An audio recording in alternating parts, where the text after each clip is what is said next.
paciência para todo mundo que fez comigo no semestre passado e que já usou o Git, já usou o TKO, já entende como é que é, porque tem gente que nunca viu isso na vida e vai ter que aprender do zero. E vocês lembram como foi complicado quando vocês viram pela primeira vez?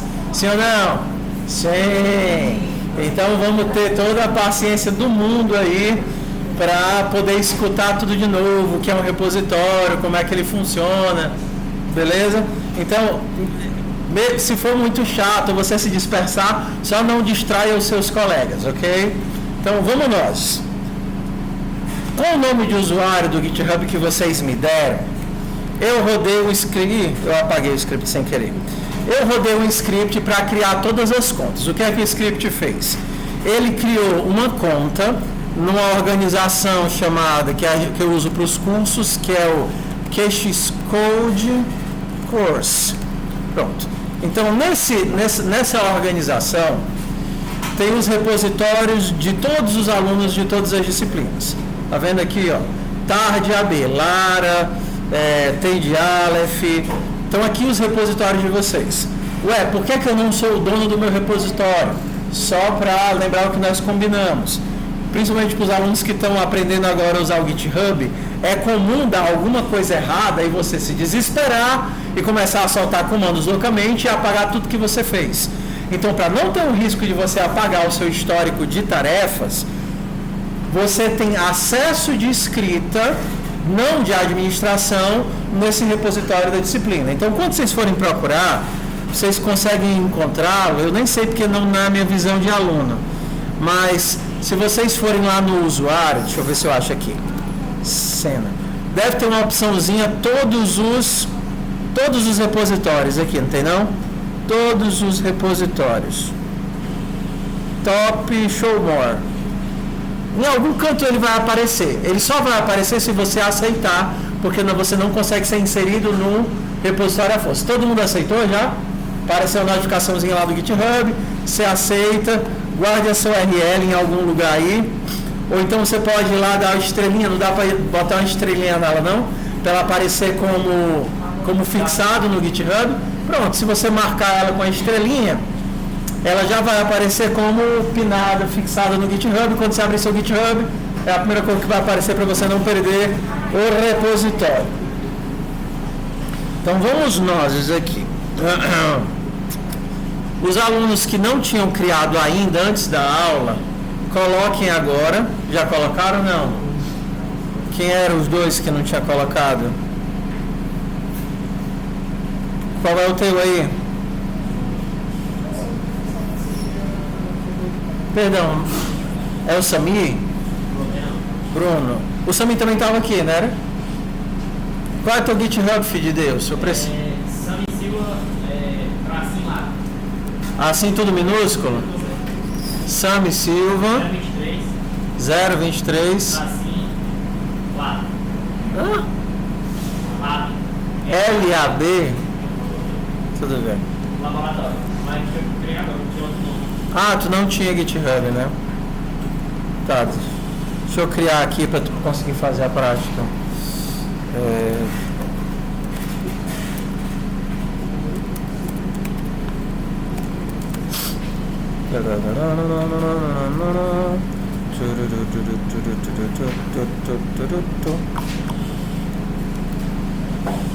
E o outro era o Bruno, não era isso?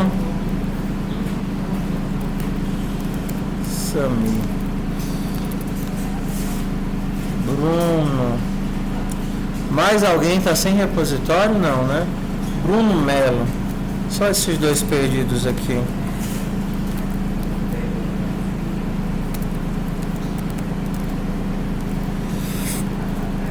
Deixa eu criar o de vocês agora.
que eu tô sem internet.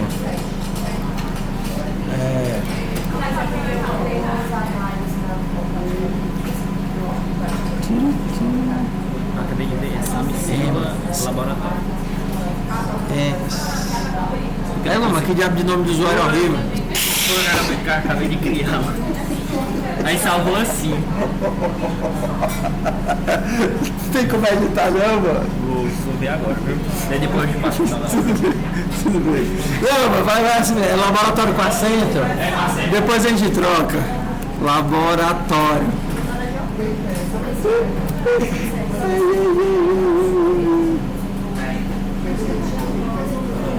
Tem uns burros estranhos esse breguesso. Não, mano, tem alguma coisa errada no teu nome de usuário, mano. Sami Silva 023 Dash Sami Silva 023 Dash. Não, mas é o de cima, 01. Esse aqui, Sami Silva. É, mano. Pronto, O de baixo é o teu nome. De baixo é o nome que tu deixaste. Ah, então, né? Pelo menos. Agora sim. Agora Deu certo aqui? deu. Não. Sami Silva 0. Não, deu não.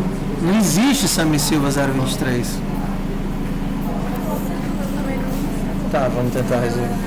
Deixa eu digitar meu nome lá. Deixa eu ver aqui. É o que aparece aqui no.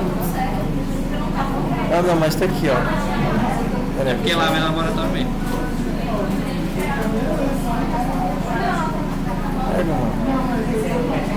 Dá uma olhada no nome do usuário e tenta ajeitar o nome do usuário. Qual é o teu? TAB. Amanda Evelyn. Ah, até porque tu no teu não tava lá. Qual é o teu? Nome do usuário. Não, nome do usuário do GitHub. Amanda Evelyn, assim? EVILY, assim. Sami Silva.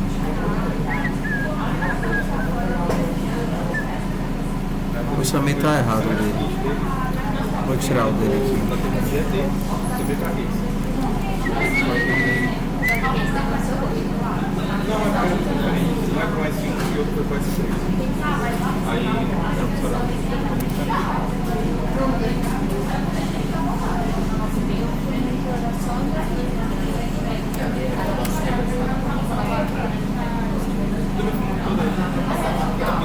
O GitHub tá dando erro aqui. Ó, repositório foi criado aparentemente. Vê se aparece pra ti, Amanda. Nas notificações do GitHub. Porque tá dando erro de acesso agora por algum motivo. Ó, 503, request not found.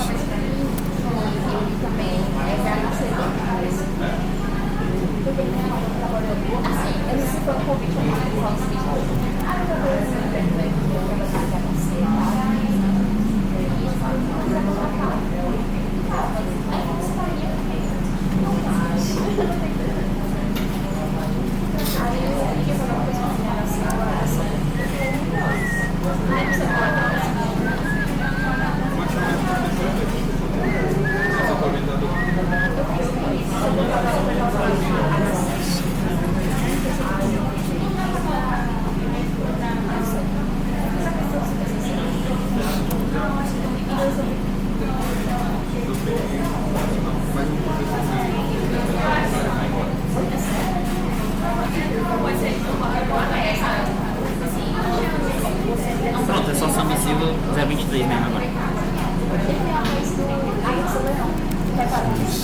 023. É porque o GitHub tá fora do ar. Mas acabei de alterar, é só Sami Silva Tudo 023. bem. Quando eu tentar aqui, ele vai aparecer.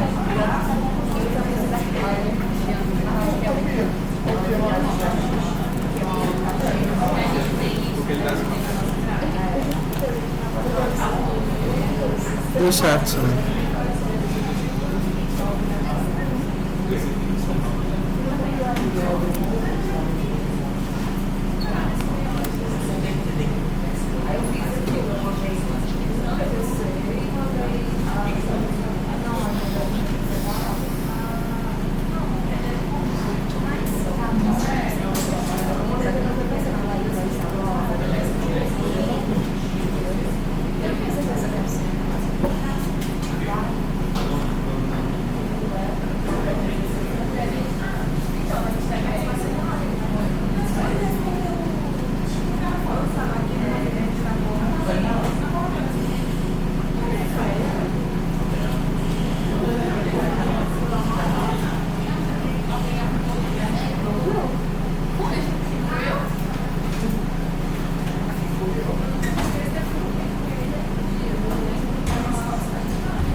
Ok, por algum motivo eu não estou conseguindo criar o Sami e o Bruno agora.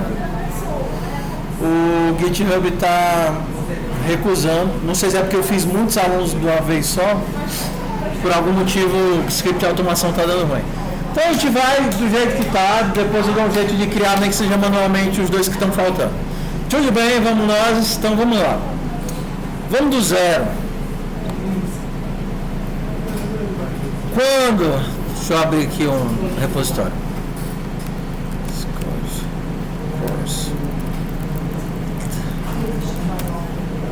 Então vamos lá. Isso aqui que vocês estão vendo é o repositório de vocês da disciplina. Deixa eu pegar alguém daqui. Cadê o Raul? Não, vou pegar o do Daniel. Pronto. Aqui, peguei o do Daniel. Isso aqui é o repositório remoto. Ok? Se você já configurou para você conseguir acessar da sua máquina diretamente, você precisa cadastrar uma chave de acesso no GitHub. Para o GitHub, para você conseguir utilizar os serviços, não basta você ter login e senha. Ele utiliza uma chave de criptografia. Eu não vou fazer isso agora, mas eu vou mandar os tutoriais para quem quiser, quem tem o computador ou notebook, fazer no notebook. Mas aí você tem que criar a sua chave de criptografia e inserir a chave pública aqui. É bem simples, só seguir os passinhos, mas tá. Se você já tem isso, bastaria que você pegasse o endereço, está vendo aqui, ó, endereço da SSH, endereço SSH, que a gente, HTTPS SSH, que a gente quer esse endereço SSH aqui. Como o meu computador já tem todas as configurações feitas, eu poderia ir para o local onde eu quero colocar as coisas da disciplina e dar um comando para baixar o repositório remoto para a minha versão local, que seria um git clone.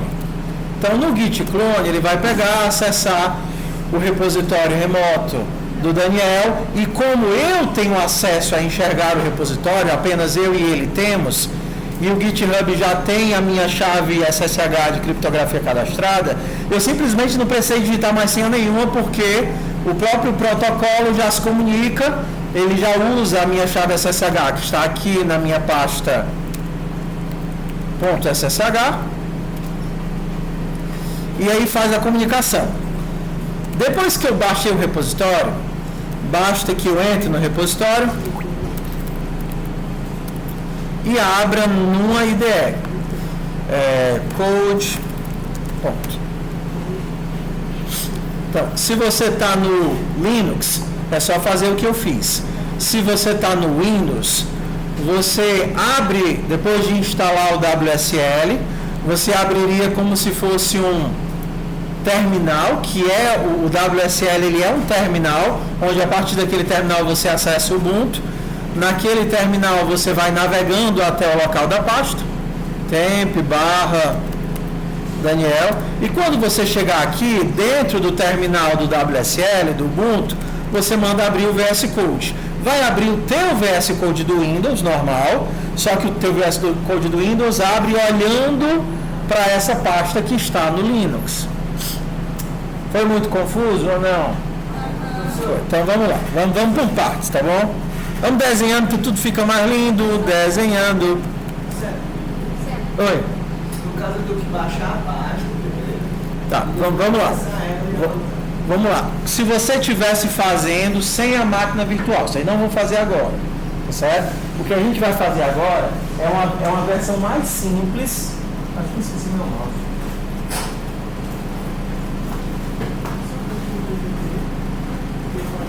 O que a gente vai fazer agora é uma versão onde nada disso que eu vou fazer aqui é necessário. Estou falando do que vocês vão ter que fazer em casa, quando vocês quiserem instalar o setup na própria máquina. Tudo bem? Aqui, o que é que eu precisaria se eu não tivesse o recurso da máquina virtual? não tenho recurso do CodeSpace, que eu vou utilizar com vocês daqui a 15 minutos. Como eu não tenho CodeSpace, eu preciso de todas as ferramentas no meu computador local. Então, eu vou lá no meu computador local, e se você está no Windows, você vai instalar o Git for Windows, para você ter as funcionalidades do Git. Aí depois que você tiver o Git, você vai instalar o VS Code, para poder ter uma IDE. Aí depois que você tem o VS Code, estou mostrando o que você vai fazer. Você abre lá o terminal e digita Python no terminal, e aí você instala... desculpa. Deixa eu só setar. Você vai digitar lá no... Tem uma lojinha do Windows, né? Como é que a gente chama aquela lojinha do Windows? Microsoft Store, alguma coisa assim, né? E aí você vai instalar lá o WSL. Quando você instalar o WSL na lojinha, ele pega e virtualiza o Linux inteiro dentro do Windows. É isso que acontece. Então, para que você não tenha que fazer dual boot e ter uma máquina Linux e uma máquina Windows, você vai na lojinha do Windows e instala o WSL. Quando você instalar o WSL, esse Linux que você acabou de instalar dentro do Windows, a interação dele é feita por uma interface de terminal. Então, quando você instalar no WSL no Windows, você vai digitar WSL e vai abrir um negocinho como esse aqui de terminal. E aí pronto, você nessa caixinha de escrever, você estará no Linux. Então, essa caixinha lá do WSL te permite colocar comandos do Linux, como por exemplo, ls para mostrar um arquivo, mkdir, ou fazer scripts complexos, porque você está dentro do Linux. Você pode instalar um programa, eu queria programa tal, sudo apt install, como a gente faz normalmente no Linux, beleza? Quero instalar o Python, sudo apt install Python. Quero instalar, qualquer coisa aí, GCC. Então, tudo aquilo que no Windows você precisaria instalar, entrando no site, baixando o executável, dando 2 cliques no executável, você não precisa mais, porque todas as ferramentas de desenvolvimento do Linux a gente instala com um comando só. Tudo bem? Estamos juntos até aí? Ok, então vamos entender. Então, o que é que a gente tem de ferramenta para quem tem o Windows? Você instalou o Git, e nem precisaria, né? Porque eu estou misturando as coisas. Quando você instalar o WSL, dentro do WSL você já tem o Git. Então esquece isso daqui, eu estou misturando na minha cabeça dois tipos de instalação. Porque você poderia fazer com o WSL ou sem. Só que ter o Linux funcionando faz todas as execuções ficarem mais fluidas. Dificilmente você dá erro. Então a gente vai fazer por ele. Quando você tiver o WSL funcionando, você já tem o Linux. Então, a partir daqui, você vai dar um comando, instalar o Python. A partir disso daqui, você vai dar um comando, instalar o TKO. 2 Os não, tá? Tudo isso daqui dentro do WSL. Qual a única coisa que é instalada por fora do WSL? É o VS Code, que é um aplicativo de interface de usuário. É uma GUI, beleza? Só que você precisa fazer um comandozinho lá para conectar o WSL com o VS Code, para que o VS Code consiga enxergar as coisas que estão no Linux. É mais fácil do que parece, eu não tenho como mostrar porque eu não uso Windows, já fazem uns 15 anos que eu não tenho mais Windows e nem sinto falta, mas se você seguir o tutorial é bem fácil, beleza? Feito tudo isso, você já tem todo o setup, você tem uma IDE, você tem o Git, você tem o Python e você tem a ferramenta para poder baixar e fazer as atividades. Como nós não faremos aqui, ou então vai a aula todinha e muito mais, porque todo mundo vai ter um problema diferente, a gente vai pular toda essa etapa de setup. Como é que nós vamos pular toda essa etapa de setup? Você vai chegar aqui no seu repositório, tá vendo aqui seu repositório? Aí vai clicar aqui em Code, vem aqui para CodeSpaces e vem aqui para criar CodeSpace. Então, quando você fizer isso, o GitHub vai te dar uma máquina virtual com 20 horas de tempo de execução, 20 horas de máquina ligada. Se você vincular o seu e-mail da universidade com a sua conta do GitHub, são 40 horas de de máquina ligada naquele poder de processamento mais lento. Você pode escolher se o seu processador vai ser o mais simples, de 2 núcleos, 4 núcleos ou 8 núcleos. O que ele te dá são 80 horas de núcleo. Então, se você pegar a máquina mais simples, que é a que a gente precisa para programar, você teria 40 horas de tempo de programação no GitHub. Dá com sobra para as coisas da disciplina, se você for fazer mesmo, mas assim, se você tem notebook, faz local, que é infinitamente mais responsivo. Só estou colocando isso daqui como alternativa enquanto a gente não faz a migração para a instalação local. Tudo bem? Tudo bem? Ok? Então beleza. Então você vai clicar aqui em criar CodeSpace. Pim! O que ele vai fazer? Ele vai subir para nós uma máquina Linux que já vem pré-configurada com vários aplicativos padrão do Linux.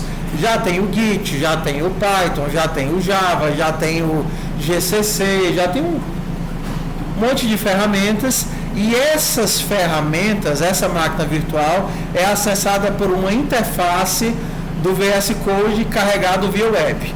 O mesmo exato VS Code que eu estou rodando aqui localmente, com as mesmas extensões, as mesmas configurações, os mesmos settings, o mesmo tudo, está sendo copiado, está sendo carregado aqui via web. Professor, eu não tenho computador, eu tenho um celular razoável, eu tenho tablet. Existe o aplicativo do CodeSpace para Android e para iOS. Então você pode rodar, você abre o aplicativo do CodeSpace e no aplicativo ele é como se fosse uma IDE, ele tem um pouquinho mais de responsividade do que se vocês tentassem rodar ele via web e não tem aqueles conflitos de atalhos do browser. Então, se você não tem computador e o seu celular é razoável, você compra um tecladozinho qualquer, ou então usa esse teclado daí mesmo, compra um adaptador USB-C, USB, conecta o teclado e programa feliz que funciona de boa. Eu tive um aluno do semestre passado que fez o tablet dele e o tecladozinho de boa até o final da disciplina. Eu perguntei, tem notebook não? Ele disse, não, mas isso daqui está resolvendo para todas as disciplinas. Eu disse, ok. Estamos entendidos aí? Não tem o computador, você tenta fazer no celular, talvez funcione e vai ficar legal. Pronto. Eu estou olhando para quê? Paciência, porque estamos falando com alunos que talvez só usaram o Moodle. Então vamos de pouquinho em pouquinho. Isso que você está olhando agora é a interface do VS Code carregado web. Então, isso que você está interagindo, quando você digita aqui qualquer coisa, esses comandos estão sendo enviados para uma máquina virtual que tem uma quantidade limitada de memória, limitada de poder de processamento, mas está à sua mercê por generosidade do GitHub. Não é sempre assim? Eles oferecem as coisas de graça para depois cobrar?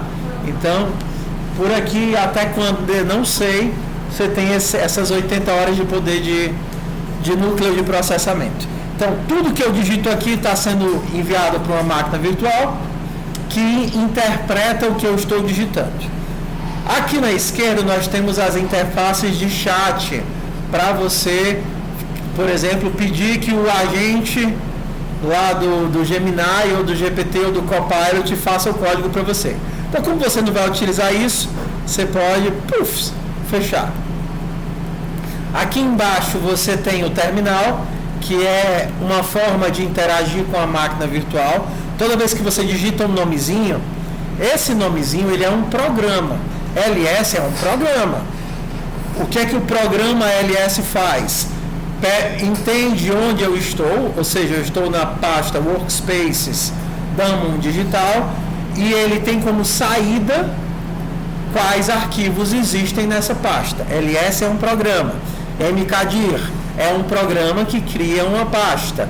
Git é um programa que usa o protocolo do Git. Então, a primeira palavra que você diz num comando é o programa que será executado.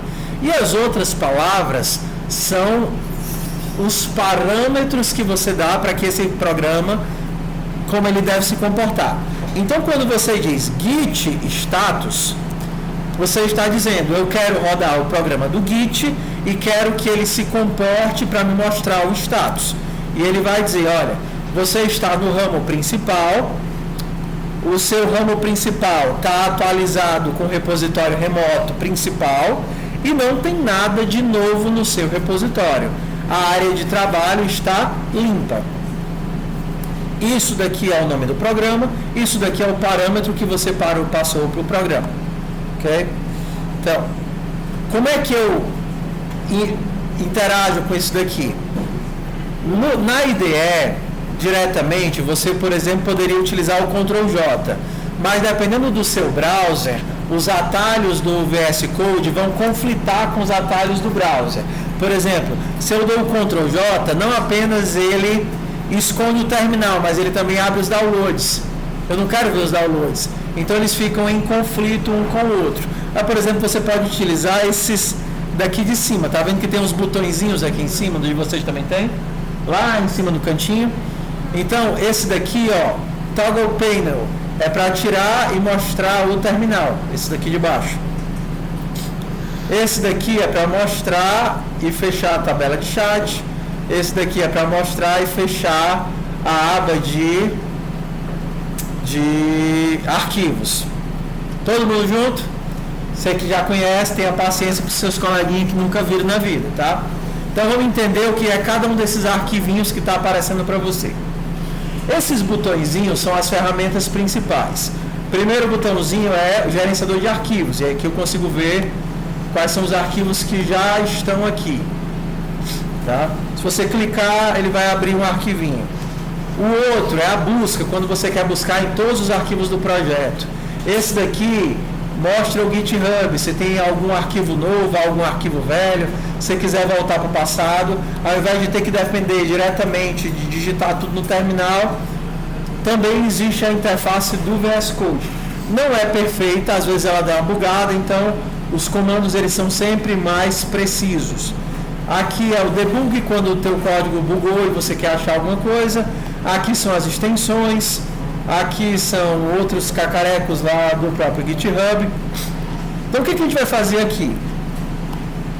Existem dois scripts que já foram colocados. Sim, eu vou abrir de um por um para explicar, porque ano passado vieram fuxicar no que não deviam e bugaram tudo. Esse setup.sh é o script que no CodeSpace é utilizado para configurar a linguagem. Então, se você rodasse o setup, a gente vai fazer daqui a pouco, você pode instalar o Python, o C, o Go, dependendo da linguagem que a pessoa vai programar, ele já instala tudo que tem que instalar, assim que a pessoa tem que pensar, meu Deus, eu vou programar em TypeScript, eu preciso do Node, eu preciso do TSC, preciso do Então, esse scriptzinho é para fazer essas instalações rápidas, se você fosse trabalhar diretamente com o CodeSpace. Próximo.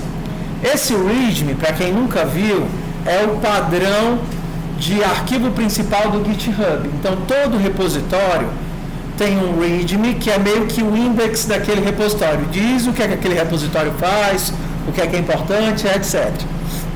Esse license e o contributing, eles são dois arquivos padrão do GitHub para repositórios, quando você quer informar para outras pessoas, número 1, qual é a licença do que você está fazendo.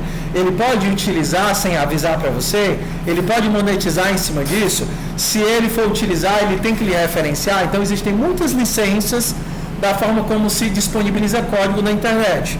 Ok? Essa daqui é uma licença padrão do MIT, que qualquer pessoa pode utilizar qualquer código que eu coloquei nesse repositório.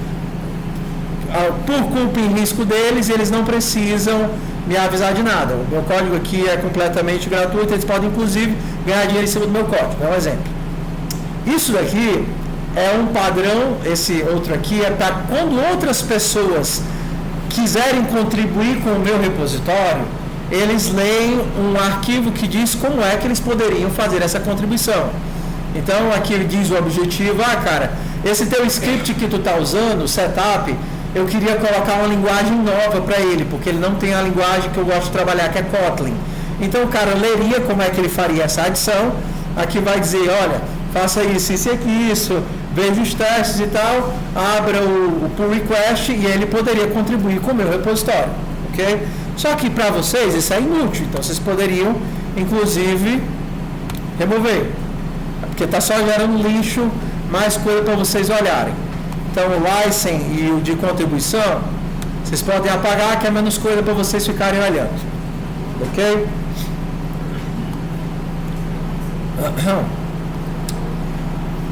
Esse git sync, ele é a seguinte coisa, que foi o que a gente falou na semana passada. Lembra que eu disse que tem um fluxo de trabalho? Quando você chega na sua estação de trabalho, você baixa as novidades. Quando você terminou de trabalhar, você envia as novidades. Lembra disso? Para que você não tenha que decorar ou tenha medo de esquecer, esse git sync, eu já achei um bugzinho nele, mas depois a gente atualiza.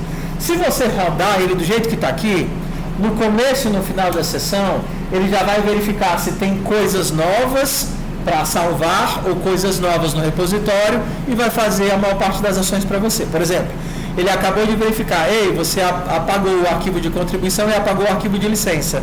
Você quer salvar essas configurações? Aí se eu disser sim, ele vai salvar e já vai publicar isso e vai se inscrever no repositório do Daniel. Eu não quero fazer isso. Mas se você rodar o git sync no começo da sua sessão e no final, você garante que você não vai ter erro com GitHub. Porque quando você for começar o trabalho, ele vai baixar qualquer coisa que você tenha remota. E quando você terminar o trabalho, ele vai salvar tudo que você tem no computador remoto. Isso vale tanto para o CodeSpace quanto para a sessão local. Ele é basicamente os seguintes comandos. Git add-a, de forma simplificada. Tudo que eu adicionei, alterei, removi, eu quero salvar. Git commit -m, e aí o nome da alteração. É basicamente você dizer, estou fazendo tal coisa. Estou fazendo tal coisa. E git push. Quando você quer enviar... foi mal. Escrevendo no repositório alheio, tá certo? E ele agora, como eu sobrescrevi o repositório dele, ele vai ter que baixar as novidades com o git pull. Roda aí o sync, Daniel, para tu baixar as novidades que eu fiz, porque vai dar conflito aí. Pode apagar o license também? Pode. Se der conflito, eu tinha programado, mas assim, eu acabei de descobrir um errinho. Na hora que você rodar o sync de novo, ele deveria resolver o conflito, né? O primeiro ele já faz parte do merge. Na pior das hipóteses, atualmente é só repetir, adicionar, comitar e fazer o push. Vamos lá, por partes. Quando a gente está lidando com Git, existem alguns arquivinhos que são importantes. O primeiro deles é esse git ignore. O que é que ele diz? Esses arquivos e pastas eu não quero salvar, porque normalmente esses arquivos e pastas são resíduos do processo de programar. São arquivos temporários, são arquivos, por exemplo, de executáveis, entendeu? São módulos que são instalados ou gerenciados. Então, nada dessas coisas aqui é código-fonte real, certo? Então, você pode manter e deve manter esse git ignore. Se você apagar esse arquivo, eu não gostei dele, vou apagar. Tudo que você fizer, inclusive arquivos temporários, você vai estar subindo e enchendo o seu GitHub com coisas inúteis. Então, quando você coloca aqui que Node Modules está no git ignore, se por acaso você instalar alguma coisa via npm, os módulos que ele instala, que são só locais, não vão ser salvos, porque eles não são relevantes. Eles são arquivos de configuração. Tudo bem? Para que serve esse git ignore, meu povo? Exatamente, são os arquivos que eu não quero que salve, os arquivos que não devem ser versionados. Esse git attributes, ele é parecido, ele é só uma forma com que gerencia para Linux, Mac, Windows, Android e escambau. Não fiquem dando conflitos uns com os outros, tá certo? Essa pastazinha .vs Code, ela descreve as configurações do teu projeto. Quando você está trabalhando com a IDE, tem duas formas dessa IDE salvar as configurações: o local e o global. Quando você salva uma coisa global, se você abrir qualquer repositório de qualquer pasta, o global vai estar valendo. Exemplo, você salva uma fonte. Quando você abrir o VS Code em qualquer lugar, a fonte vai ser a mesma que você configurou. Mas às vezes você quer colocar uma configuração diferente por projeto, por linguagem. Eu quero que, como eu trabalho em vários cantos e eu me confundo, eu quero configurar só esse workspace e não tudo para ser outra cor, vermelho, colorido, azul, amarelo. Então você consegue salvar qualquer configuração também só por pasta. Então quando você abre aqui esse VS Code Settings, são as configurações do teu projeto, tá certo? Aqui vai dizer o que? Já está começando essas duas. Qualquer código Python que você fizer, ele vai fazer o tipo de checagem estrita, ou seja, variável não utilizada, esqueceu de colocar o tipo na variável, isso daqui é o tipo de verificação mais restritiva, ok? E o segundo, que também já é padrão, é que quando você tiver arquivos, códigos que estão em arquivos diferentes, ele vai fazer o cruzamento se os encaixes entre essas funções que estão em arquivos diferentes, tá ok. Ele não verifica só o arquivo padrão, ele verifica todo o workspace. Tá? Então, por que eu estou dizendo isso? Eu tive um rapaz no ano passado que ele disse assim, tem uma pasta inútil aqui, eu vou botar essa pasta aqui dentro do Gitignore. Aí botou a pasta de metadados do TKO toda dentro do Gitignore. Aí passou o dado o semestre todinho, iam os arquivos que ele fazia, mas não ia histórico, não ia log, não ia os arquivos salvos, não ia nada. Aí eu digo, meu filho, mas pessoal, eu estou fazendo o commit bem certinho. Aí quando eu abri o repositório dele, eu perguntei, por que isso aqui está aqui? Não, foi eu que botei não. Entrou sozinho, é rato, né, filho? Tá certo. Eu estou explicando para que serve cada coisa. Então, esses outros aqui, isso daqui é gerado pelo GitSync, isso daqui é a configuração do GitHub. Se vocês me lembrarem, eu mando só um comandozinho que vocês colocam bem aqui nessa pasta, que ele omite tudo isso daqui que é arquivo inútil. Está vendo que isso aqui é arquivo inútil para vocês? Eles estão aqui porque eu acho importante vocês entenderem que eles existem. Não é só do tipo, um arquivo inútil. Tá vendo? Se eu der um ls, aparece só esses três. Esses três são os importantes. Se eu quiser mostrar tudo, ls-a, mostram todos, tá vendo? .git, GitHub. Aí eu posso pedir, esconda, aqui é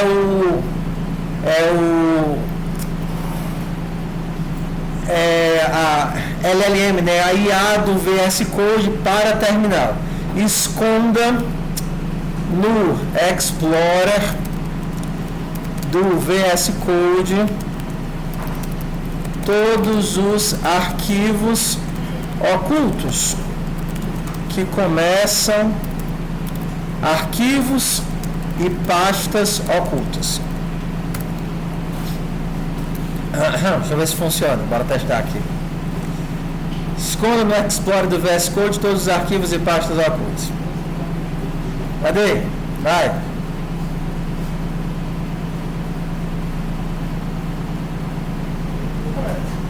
Sem pressa. Sem pressão. Tá gravando, todo mundo tá vendo, mas você não sabe disso.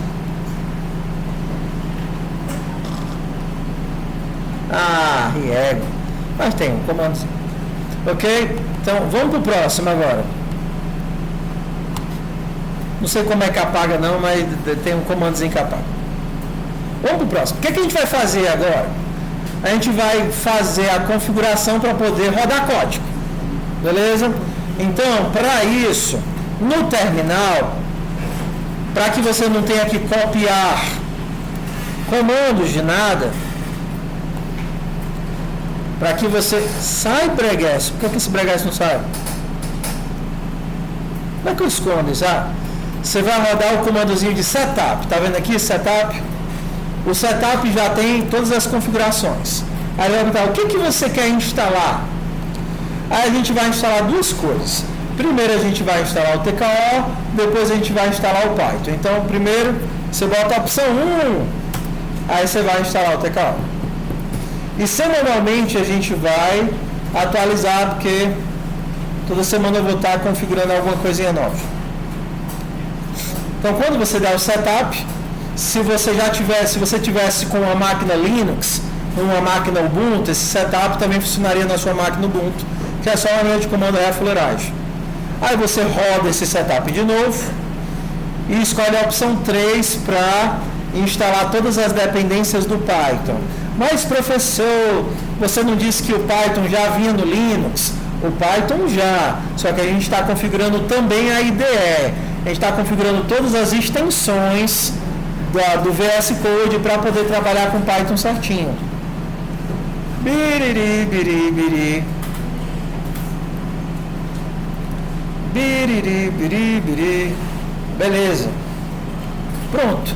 Ambiente devidamente configurado. A gente precisou fazer nada. Diz. Mas funciona aqui em casa.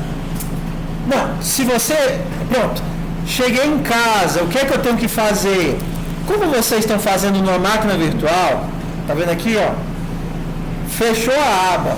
Pufs, fechou a aba. Como vocês... Na hora que vocês criaram a máquina virtual e fecharam a aba, o GitHub percebe que você não está usando e desliga a máquina. Só que os dados que você colocou na máquina são persistentes. Eles são como HD. Então você pode vir aqui no teu mesmo sitezinho, clicar aqui em Code e abrir o CodeSpace que você já criou. Tá vendo? Mas você pode acessar. Sempre pode acessar. Então, ó, você não vai criar um novo. Aí você tem aqui a opção de criar um novo, mas eu não quero criar um novo. Eu quero acessar a mesma máquina virtual que eu já criei. E aí ele vai literalmente como se fosse ligar a máquina. O que você tiver instalado está instalado, os arquivos que você fez estão salvos, está tudo lá no HD. Se por acaso, um exemplo excepcional, eu fiz uma cagada e estava mexendo aqui nas instalações do Ubuntu e caguei a máquina toda. Os meus arquivos estão salvos? Não. Se a sua máquina virtual for para o brejo, os seus arquivos vão com ela. Para que os seus arquivos fiquem salvos, eles têm que ser publicados no GitHub. Por isso que eu digo, sempre antes de começar, fazer o post para salvar as alterações. Então, abre a sua máquina virtual, abre o arquivo de README e coloque o seu nome e a sua matrícula lá no arquivo de README. Bora lá. Primeira ação. Abre o README. O README, ele tem arquivos Markdown, eles podem ser vistos de duas formas, crus ou renderizados. Isso que vocês estão vendo aqui de preview é o arquivo Markdown renderizado, porque Markdown é uma linguagem de marcação. Então com ele você consegue colocar figura, título, subtítulo, negrito, itálico, bullets, etc. Pronto, tá aqui, ó, meu arquivo começou certinho. Abre o README e altera onde tem seu nome completo, sua matrícula. Aí você bota aí seu nome e sua matrícula.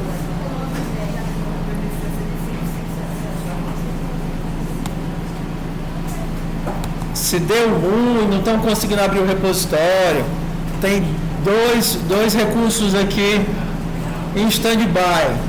Depois só pode só lembrar qual é o passo a passo para fazer essa implementação do novo. O passo a passo é só rodar esse git sync por enquanto. /git sync. Só apertar isso daí. Só isso aí. Alterem o nome e a matrícula e rodem o /git sync. Talvez você pudesse usar só a linha, aquela parte que eu poderia não salvar. Então, quando faz o conte, Por aqui pode. Só não é. É porque tiveram alguns casos, dos 100 e poucos alunos, uns 5, 6 casos, não aparecia quando tinha mudanças, entendeu? Por algum motivo, eu não sei, bug da interface. Eu sei que usando a linha de comando sempre funciona, entendeu? A linha de comando é 100% precisa. A interface, vez ou outra, não mostra que você tem arquivo por salvar, entendeu? Mas a linha de comando sempre funciona. Então é só por causa disso que eu... Aquele negócio de push, aquilo dali é uma exceção. Quando der alguma coisa errada, você tem que fazer intervenção manual. Mas no normal, se você rodar só isso daqui, ele já vai perguntar. Ah, sim, outra coisa interessante, pessoal. Para quem nunca usou o terminal, deixa eu mostrar um padrão interessante para vocês. Ó. Você colocou o seu nome, colocou sua matrícula. Aí você vai, coloca ponto, barra, a barra é aquela inclinada para a direita, gitsync.sh. Na hora que você der um enter, aqui vai dizer que não tem nada para salvar. Deixa eu fazer alguma alteração aqui, calma.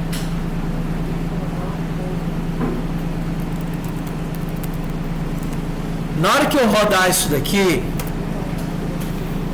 não sei se vocês enxergam o povo lá de trás, mas ele pergunta assim, ele vai mostrar o que é que tem de novidade, tanto quando você começar a trabalhar, quando você terminar, ele vai dizer, olha, tem essas novidades aqui.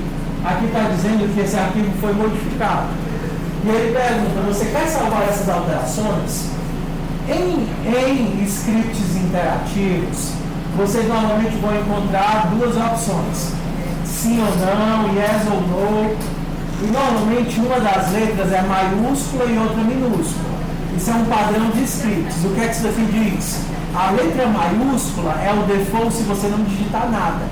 Então se você só digitar enter, ele vai entrar, por exemplo, nesse caso aqui no yes. Se você digitar, para ser um no, você tem que digitar explicitamente o N minúsculo. se digitar o Y minúsculo. Aí eu acho que, nem sei, acho que sim, acho que entendeu? Se você digitar só enter também. Eu estou falando o padrão de script de programação. O maiúsculo sempre é o default. O outro você tem que explicitar. Então se eu der só enter aqui, aí vai perguntar, mensagem do commit. Isso daqui é o teu registro temporal. É o que você estava fazendo nessa hora. Você pode dizer, consertando, fazendo a tarefa do carro. Uma coisa que eu sugiro que vocês não façam é esperar terminar a atividade toda para poder enviar.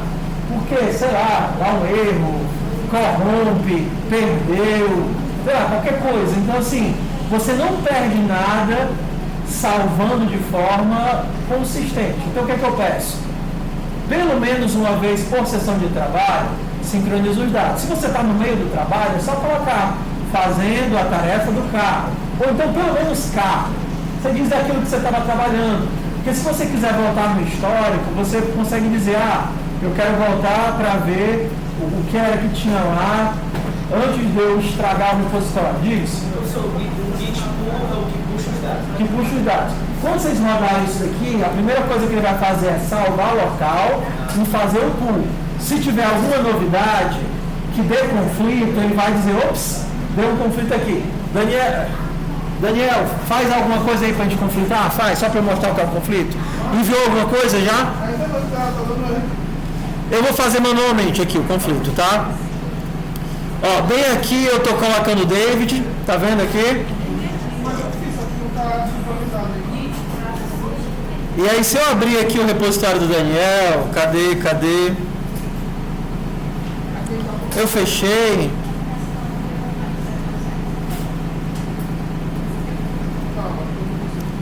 Peraí.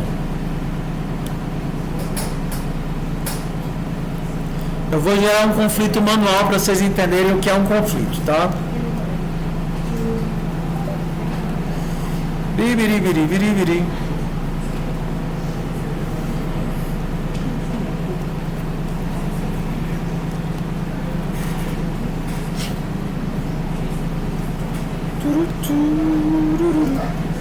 Conseguiu fazer o push, filho de Deus? Não? Pronto. A gente vai fazer um conflito aqui manual. Tanto ele quanto eu vamos escrever no mesmo arquivo e aí vocês vão entender o que é um conflito. Então, para eu dar um push para enviar os arquivos para o senhor, eu tenho que usar o gitsync agora ao invés de git? Mas pode fazer manual. add commit push. É porque o sync ele... É porque às vezes as pessoas fazem o add errado. fazer um ADD só de uma pasta, fazer um ADD só de um pedaço do repositório. Então, para não ter que explicar essas coisas todas, só roda o sync que tá valendo, entendeu? Mas se quiser fazer manual, como já fazia, não tem problema nenhum. Estou tentando só deixar o processo mais fluido para quem está usando pela primeira vez. Pronto, ó, cadê? Foi fuxicado. Pronto, tá aqui, ó. Ele escreveu aqui no Pedro Daniel Silva Mota. Antes de puxar as novidades, eu vou tentar enviar aqui, o meu nome de aluno é David Sena. Aí eu vou rodar aqui o sync, ./git sync. Aí ele vai dizer, olha, esse arquivo aqui está alterado, você quer enviar as alterações? Sim. Inserindo o nome. Aí ele vai dizer, ei, tem novidade no repositório remoto, tá vendo aqui, ó? Fetch origem, tá? Fetch é a opção de puxar o que tem do remoto. Você quer baixar as novidades do repositório remoto? Eu vou dizer sim. Aí ele vai dizer, olha, tem aqui conflito. Você quer... Quando eu programei, isso foi no final do semestre passado, ele dava a opção de você escolher qual dos dois você quer. Se você queria o local ou queria o remoto, ou queria resolver manualmente. Por algum motivo o script não está funcionando mais. Mas é bom que a gente vê o que é um conflito. Um conflito é isso daqui, ó. Tá vendo? Eu tenho duas alterações no mesmo arquivo. A de cima é a que você está trabalhando localmente. A de baixo é a que está vindo do repositório remoto. Tá vendo? Ó? Head é onde eu estou no meu repositório local. Origin main é o repositório remoto. Isso aqui é texto. Tá vendo? Isso daqui é texto. O que ele está perguntando é, eu vou ficar com a versão de cima, vou ficar com a versão de baixo, ou eu vou ficar com as duas? Beleza? Então, eu poderia utilizar a própria interface do VS Code, clicando em um deles, como eu poderia apagar aqui e deixar o texto que eu quero. Isso aqui é texto, tá vendo? Ó? Eu vou ficar com a minha, porque o repositório é meu, e aí eu envio o repositório de novo. Isso é um conflito. É quando tem duas alterações ao mesmo tempo no mesmo arquivo e ele não sabe qual das duas é importante. Tá vendo? Ó? Toda vez que a IDE identifica essa formatação, um monte de chavezinha aberta, um monte de chavezinha não, né?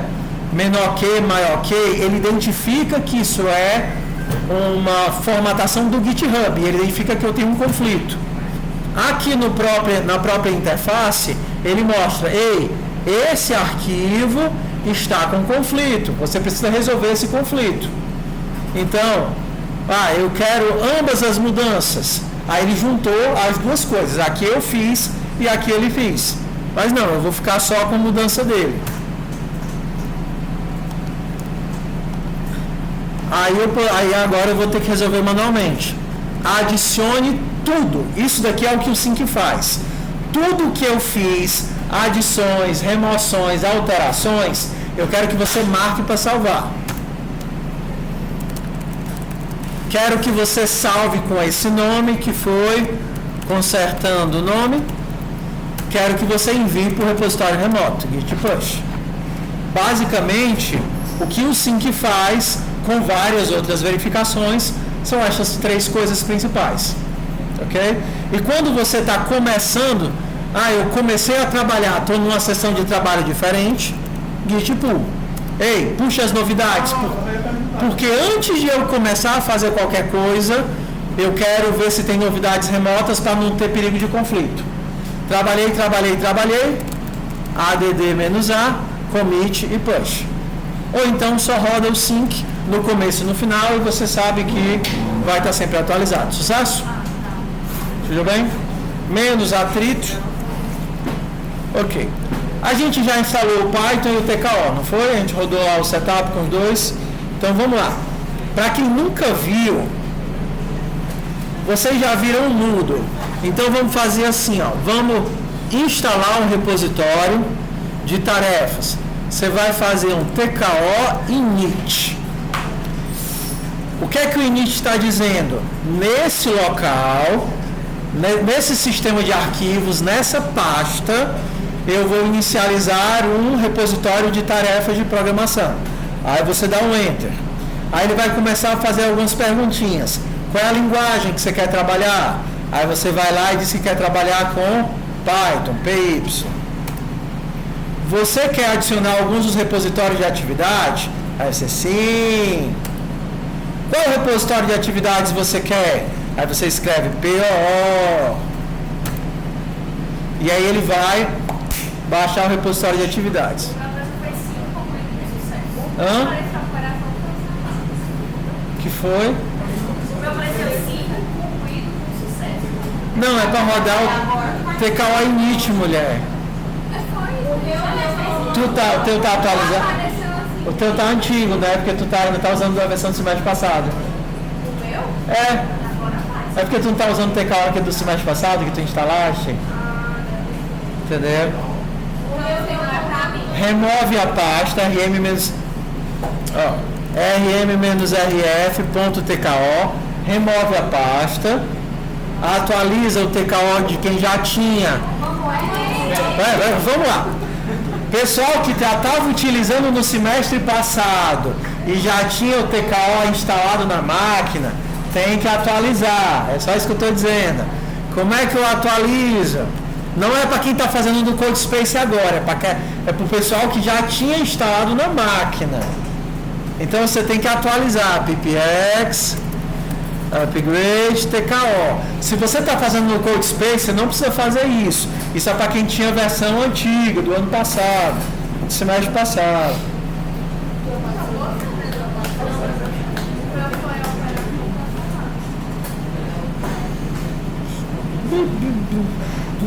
Mas antes você tem que estar naquele negócio. Fala que o pacote não foi instalado. O que? Não, é por... Tu rodaste o setup, instalaste os TKO? Eu tenho que fazer um negócio do RM. Não, assim ó, /setup. Fez esse? Vamos lá, tivemos um erro de continuidade no processo. Vocês já rodaram o setup, sim ou não? Para quem não rodou o setup, esse setup são os comandos de instalação das coisas. Vocês têm que instalar o setup para configurar o Python e o TKO. Então vocês rodam o setup, escolhem um para instalar o TKO, apertam Enter. Ele vai instalar. Aí roda o setup de novo, escolhe o 3 para instalar o Python e aperta o Enter. Aí ele vai instalar o Python para quem está no CodeSpace. Para quem está fazendo local tem que atualizar o TKO. Tudo bem? Beleza. E depois são 3? É o 1 e o 3. Diz. É porque na minha turma de PO que eu fiz, no semestre passado, né, que estava em redes, eu troquei de curso. Só que nele a gente usava também o commit e tal, e era basicamente eu no Git, eu pegava o código do Git, do meu repositório, já colocava no terminal do VS Code, eu já conseguia fazer, commitar, push, tudo por lá. Não entendi. Tu tá falando que tu clonava na máquina local, fazia pela máquina local, só precisa da autenticação. Então você vai ter que autenticar se eu for fazer. Por que senão você não consegue fazer push? Como é que tu fazia o push lá? Pelo terminal do meu computador. Não, tu tá falando do computador local? Não, mas o que é porque perdeu. O CodeSpace é só um quick start para todo mundo ter ambiente de trabalho. Entendeu? Ou seja, todos vocês que já têm no computador vão usar os próprios computadores. Entendeu? Só que para que a gente não tenha que configurar VS Code, configurar, entendeu, Python, fazer todo o setup aqui dentro de sala, e eu não tenho que depender disso para começar a matéria, aí eu comecei com o CodeSpace, mas vocês vão programar nos próprios notebooks. Ok. Entendeu? Aí só 80 horas nesse CodeSpace. 40. Não, são 40 horas para quem tem a conta da universidade vinculada. Ou seja, você não precisaria trazer o seu computador, você conseguiria trabalhar do computador daqui. Daria para trabalhar local, mas você teria que fazer login na máquina para poder funcionar. Sempre login na máquina. Eu vou fazer isso. Mas aí então, eu já posso fazer aqui, não? Pode fazer no CodeSpace. CodeSpace tem 40 horas de trabalho mensal, é um bocado de tempo. Obrigado. De nada. Tamo junto, meu povo. Tamo junto. Então vamos lá. Depois de fazer o setup, ou depois de atualizar o TKO, você vai dar um init, TKO init. E ele vai criar, o init vai criar um repositório. Aí você vai definir a linguagem e você vai adicionar o repositório de PO. Vamos entender o que é uma pasta de trabalho. Lembrando, você não está no Moodle, você não está num sistema que você fez login e tudo que você faz está sendo salvo no servidor. Isso aqui é uma abordagem completamente local. É um programa lidando com arquivos que estão rodando na máquina. Tudo bem? Então, como é que esses programas fazem para salvar as configurações? Se eu der um ls aqui, ele vai mostrar um punhado de pastas. Uma das pastas é essa pasta aqui, .git, que eu falei na semana passada. Tá vendo essa pasta .git? É nessa pasta que ele guarda todas as configurações do Git. O histórico, os branches, os arquivos que foram feitos, as versões, tudo está aqui. E é exatamente nessa pastazinha .tko que ele guarda todas as configurações do que você for fazer na disciplina. Então você não pode apagar essa pasta, porque senão está apagando seus logs, seus históricos e tudo mais. Para interagir com a ferramenta, você vai digitar um TKO Open.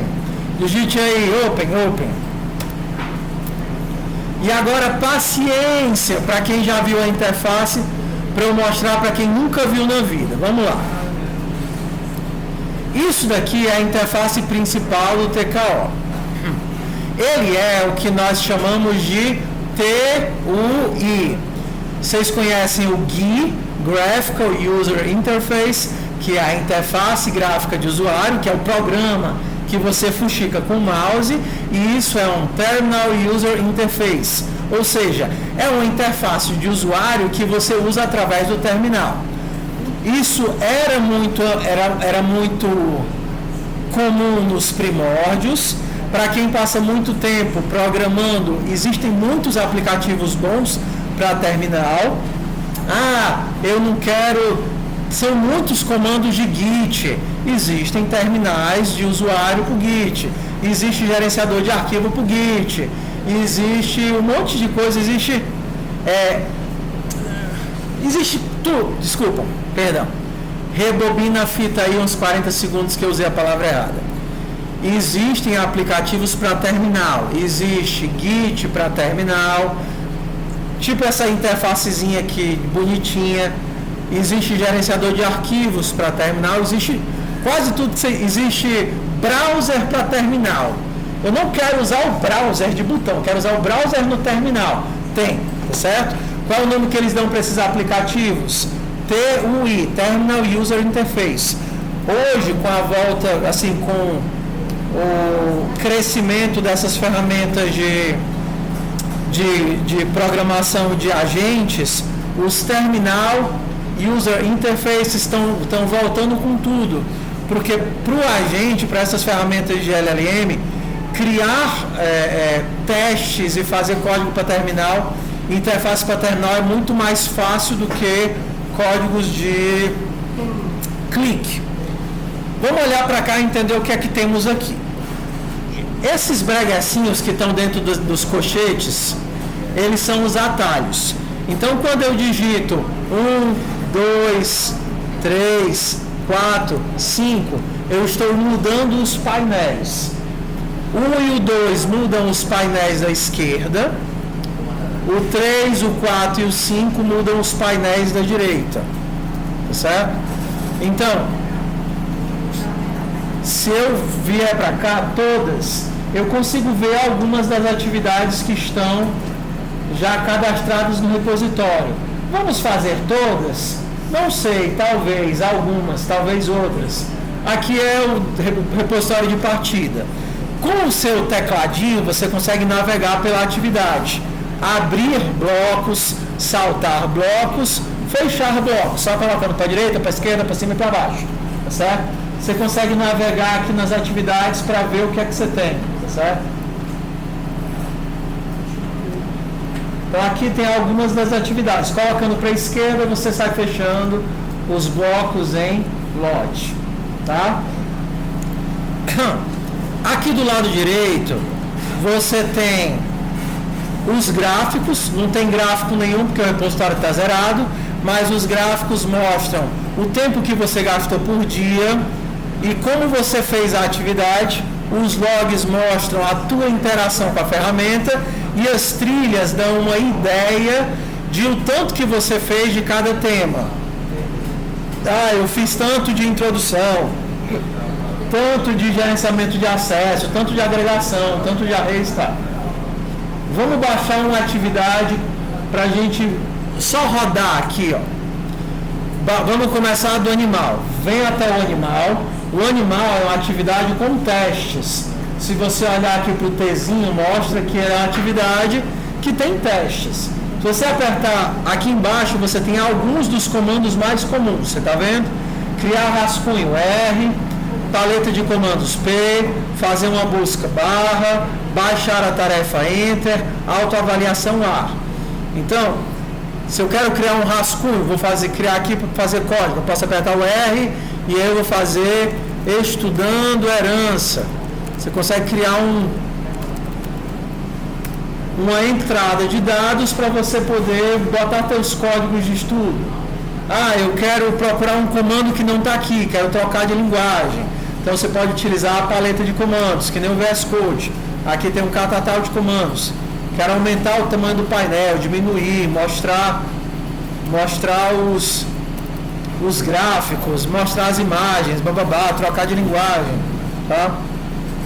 Quero fazer a busca, quero buscar cadê a atividade do Tamagotchi, está aqui a atividade do Tamagotchi na busca. Vamos aqui, aperta Enter na atividade da toalha, ele vai baixar os arquivos da toalha e aperta Enter de novo na atividade da toalha, ele vai entrar na atividade da toalha. Vamos lá.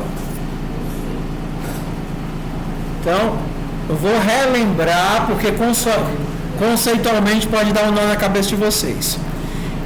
O que eu acabei de fazer? Copiei essas atividades para a minha pasta de trabalho.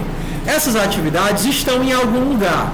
Se eu abrir aqui os meus arquivos, eu vou conseguir achar. Deixa eu baixar mais uma só para eu ter duas aqui. Vou baixar a toalha e vou baixar o animal. Tá bom? Então, se eu for navegar pelos arquivos, eu posso ver que agora eu tenho animal, tenho toalha, no meu sandbox eu tenho uma atividade que eu criei, 001, que era de rascunho.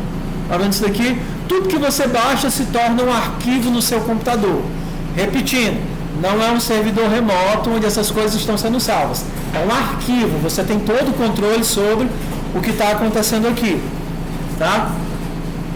Mas para você não ter que ficar navegando pelo Explorer, e para você não se perder programando no canto errado, o que é que eu sugiro? Está aqui a atividade da toalha. Você está na tela do Pandinha. Procure qual é o atalho para ver a tarefa. V de ver. Então, na hora que você apertar o V, ele vai abrir todos os arquivos relacionados a essa atividade. A descrição da atividade, o arquivo de rascunhos e normalmente um arquivo MD que seria para relatórios que alguma das atividades pode utilizar. Mas o que importa para a gente aqui é a descrição da atividade e o arquivo de rascunhos. Beleza? Então, como é que a interface funciona? Quando eu estou aqui embaixo no terminal, se eu apertar o Enter, eu rodo o código que eu escrevi aqui em cima. Então eu venho para cá, apertei o Enter. Ele rodou o código. Quer que apareça aqui embaixo? Hello World. Se eu vier para cá e escrevi morra, seu gato safado. Certo? Aí vim para cá e apertei Enter, tem aqui morra, seu gato safado. Certo? Então, se você apertar o Enter aqui embaixo, você está rodando o código que você fez aqui em cima. Safado. Agora vamos só de... O Moodle vocês já faziam isso, sim ou não? Sim, vocês usaram, tá? Então, aqui embaixo no terminal você tem dois modos de execução. Esse modo externo é o modo não interativo. E quando tem testes associados, ele roda os testes. Vou voltar no ESC, vou entrar no animal e vou apertar o Enter. Ele vai mostrar que eu tenho 4 testes. Os 4 testes falharam. Eu posso ver os testes. Está vendo aqui, ó? Parecido com a interface do Moodle, eu posso ver os testes. Então, nos testes aqui, eu tenho o que é esperado que saia no meu teste. Para init gato miau, show, era para mostrar que o gato acabou de nascer, porque eu iniciei e ele faz miau. Em teste, os testes eles são progressivos. Então, no começo você faz só o init, depois você faz o show para mostrar o animal, depois você faz o animal fazer barulho, entendeu? Ó. Então vamos ver esse barulho aqui, esse teste aqui. Primeiro eu criei uma cabra e ela faz bé. Eu pedi para a cabra fazer barulho, cutuquei ela com uma vara, mas ela acabou de nascer, é muito novinha, ela não fez barulho nenhum. Aí eu esperei passar uma temporada, ela cresceu, agora ela é uma cabra grande. Aí eu cutuquei de novo, ela fez bé. Depois de 3 temporadas, o que foi que a cabra fez? A cabra morreu. E quando eu cutuquei ela de novo, ela já estava morta, ela não fez barulho nenhum. Tá certo? Então, isso é a ideia de um projeto. No projeto, a gente vai implementando as funcionalidades aos pouquinhos. Vou fazer um sistema de matrícula. A primeira coisa que eu tenho que fazer é cadastrar o usuário. Depois, cadastrar a disciplina. Consultar se o usuário existe, consultar se a disciplina existe. Tentar matricular o usuário na disciplina. Listar disciplinas com usuários matriculados. Então, as etapas são ações normalmente pequenas que representam interações contínuas sobre a nossa pequena database, nosso pequeno projeto. Tudo bem? Então, isso daqui que a gente está rodando, por exemplo, um erro muito comum é vocês estarem fazendo código no canto errado. Morra, seu gato safado. Pare de miar no meu telhado. Aí você vem para cá e roda. Ah, não está funcionando. Morra. Aí você vem para cá. Não está funcionando. Por que não está funcionando? Porque você está editando o arquivo da toalha. Tá vendo aqui? Toalha, enquanto você está fazendo o projeto do animal. Aí você vai ficar doido, tá certo? Então, sugestão, ao invés de ficar com 1 zilhão de abas abertas, tá certo? Fecha tudo, volta para cá, aperta o V para abrir só os arquivos do projeto que você está trabalhando. Que aí não tem chance de você estar escrevendo no canto errado.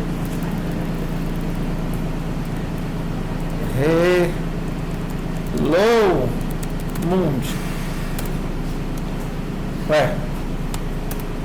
Agora foi. Não tinha dado tempo de salvar. Quando a gente executa aqui na interface do TKO, existem 2 modos de execução. A execução não iterativa e a execução iterativa. Na não iterativa, mesmo que você tenha um input, nome, recebe, input. Hello, nome. Mesmo que você tenha um input, o modo não iterativo não vai ler os dados do usuário. Ó, hello, gato miau. Ele vai ler as informações que estão cadastradas no teste. Se você quer interagir com o seu código, procure lá nos comandos onde é que é o botão de testar e onde é que é o de executar. O de testar é o T ou então o Enter, e o de apenas executar é o ou então o Backspace. Então você pode vir aqui, apertar o Backspace ou e agora você pode interagir digitando a entrada.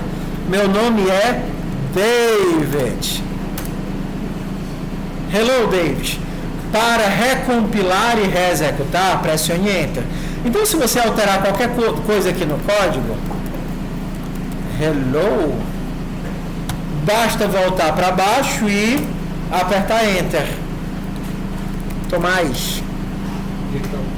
Beleza?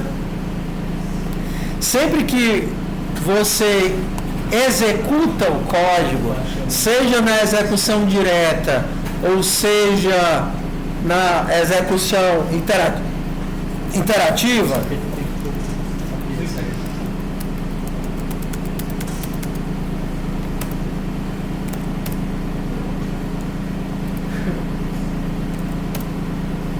sempre que você faz alguma dessas execuções, o teu código está sendo salvo no arquivo, tá certo?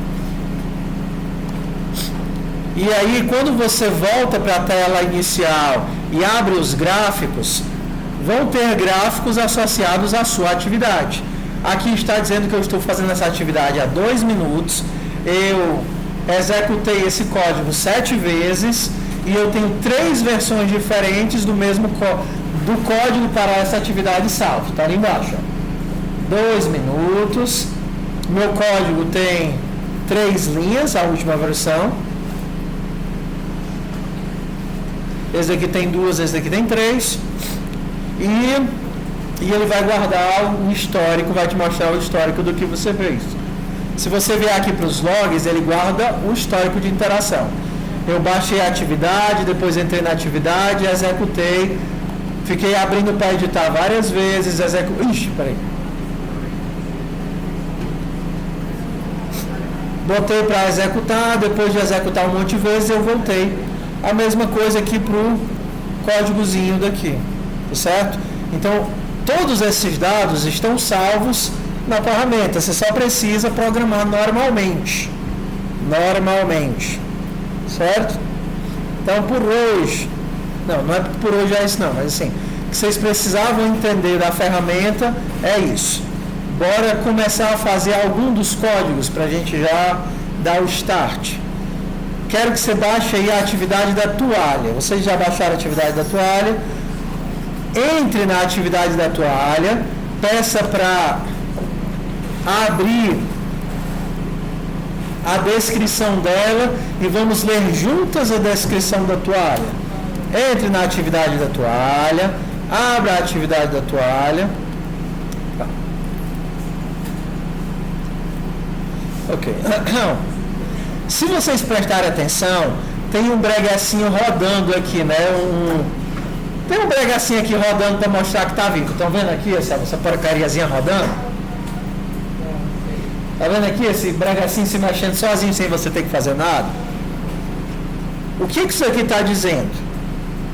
Enquanto o TKO está aberto, ou seja, enquanto alguma das telas está aberta, ele está no modo de observação da pasta da pasta de usuário de código. E o modo normal, que é o que a gente vai trabalhar por enquanto, ele detecta apenas se existem mudanças dentro da pasta. Ele só salva o código que você executa. Escreveu o código, executar. Escreveu o código, rodar. Quando você roda, aquele código ele salvou, ele versionou já. Tá certo?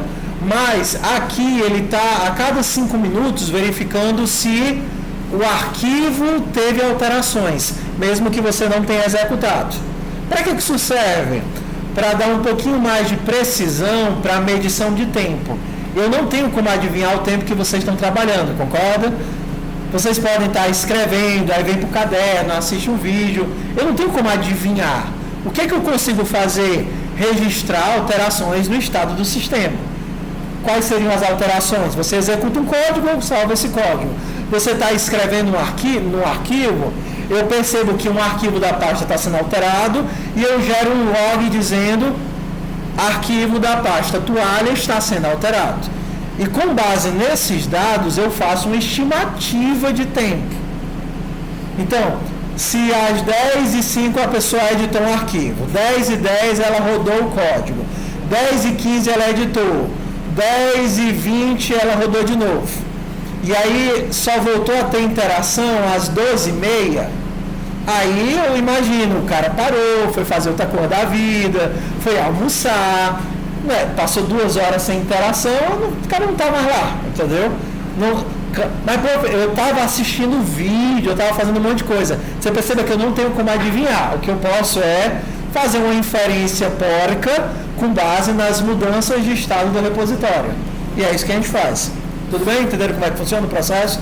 Então, o fato de você estar programando dentro da pasta de arquivos já tem um registro de que existe alteração dentro dessa pasta. Tá? Então vamos ver a atividade da toalha para a gente começar a fazer nosso primeiro código aqui. Oi. Um é o arquivo .py, que é o arquivo de rascunho, que é onde a gente vai escrever o código. Sim, o MD do relatório.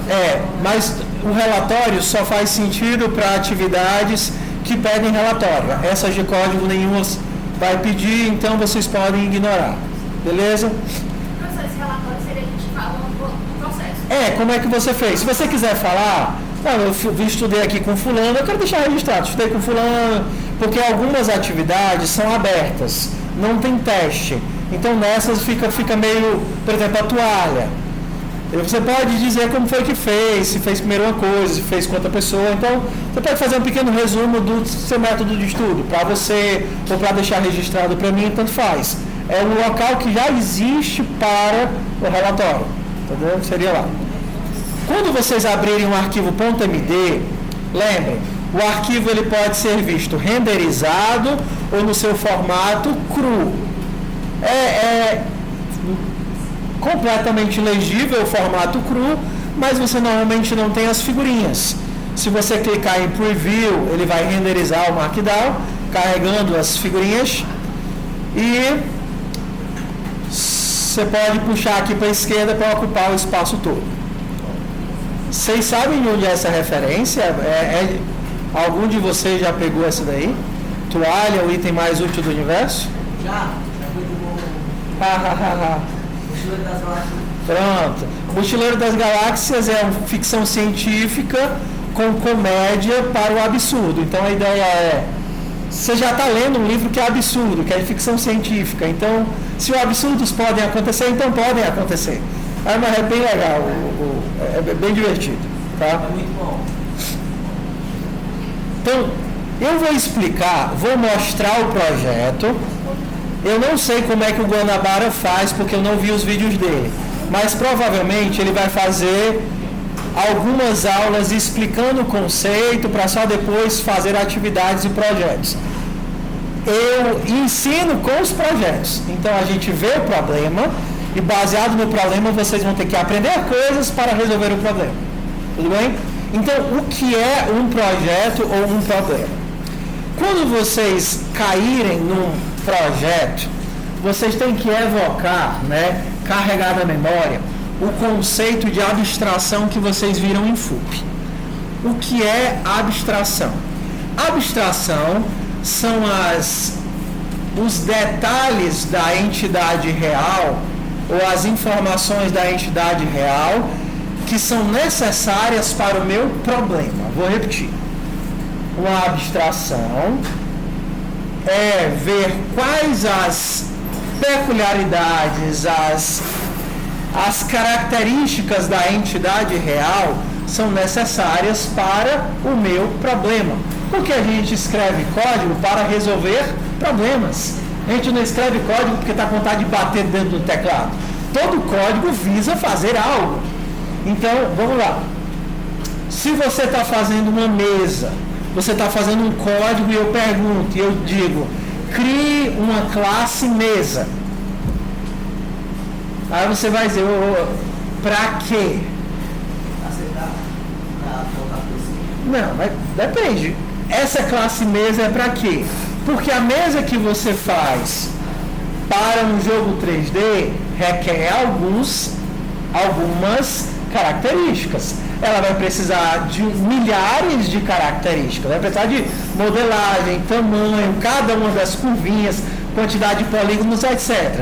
Se você está fazendo uma mesa para um site de vendas, vai ter que a característica mesa, o preço, talvez a cor. Você consegue ver isso quando você abre na Amazon e você coloca em especificações do produto. Especificações do produto diz tudo que é relevante para aquele produto.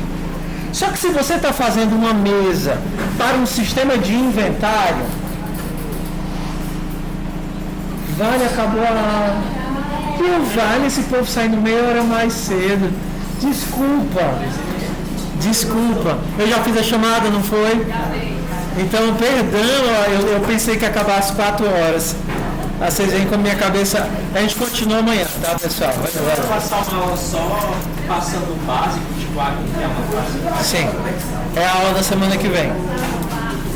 Pessoal, para saber aquele mesmo códigozinho, né? É o git. É o git. Putz, eu pensei que ia acabar às 4 horas, né? Quando eu vi, povo, Mário. Eu não falei nada. Eu desorientado aqui, porque a aula da manhã é de horário fechado, né?